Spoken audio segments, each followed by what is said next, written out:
Pagod ka na ba sa paulit-ulit na traffic, OT na walang bayad, or yung kulang ka na sa time para sa sarili mo or para sa pamilya mo? Perhaps kagaya rin kayo ng situation ni Eddie Moy kasi nurse daw siya, nag-quit na siya sa full-time toxic job niya and gusto sana niya maging freelancer. Now, may iba't ibang factors kasi na pwede nating tingnan. Kagaya niya, mag-take na siya ng NCLEX exam. And so I am thinking, okay, would you rather take yung healthcare virtual assistant route or would you want to try and check other services na you can offer as a virtual assistant? Kasi very quick answer, pwedeng ang gawin mo, Eddie Moy, is mag-apply ka sa mga nag-o-offer ng healthcare virtual assistants or medical virtual assistants ng mga VA agencies habang nagtitake ka ng NCLEX, or pwede na i-check mo yung aming top VIP All Access Pass kung saan pwede mo i-check technical writing, media buying, financial virtual assistance,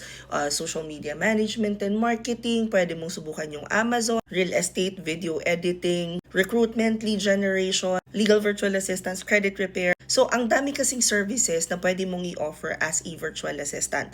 The only question is, how sure are you na gusto mong mag-transition to offering your services online and how much time can you dedicate sa learning? If you're going to ask for my opinion, my very first step would be mag-apply sa mga agencies na tumatanggap ng healthcare virtual assistants. Your options would be HelloRich, My Mountain Mover, MedVA. Yan yung ilan sa mga positive yung feedback pagdating sa healthcare virtual assistants na nag-o-offer na agency. Kung hindi ka sure if equipped ka na ba, ready ka na ba technically, physically, mentally, you can take our healthcare virtual assistance class. May kasama siyang 2 weeks na internship, so 999 pesos lang yun. Or pwedeng idiretso mo na sa top VIP 1-year all access pass para lahat ng classes na na-mention ko earlier, pwede mong attendan. So if you click the link in my bio, pinili mo yung GigHub, it will take you to this page. Under live mentorship or live classes, nandyan lahat ng mga classes na ino-offer namin para doon sa mga gusto na mag-transition to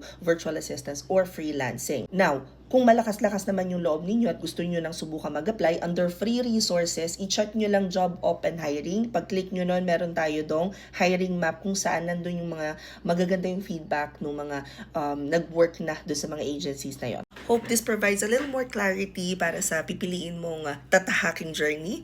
Comment any questions you guys have about working from home. Follow from or work from home chismis. Bye!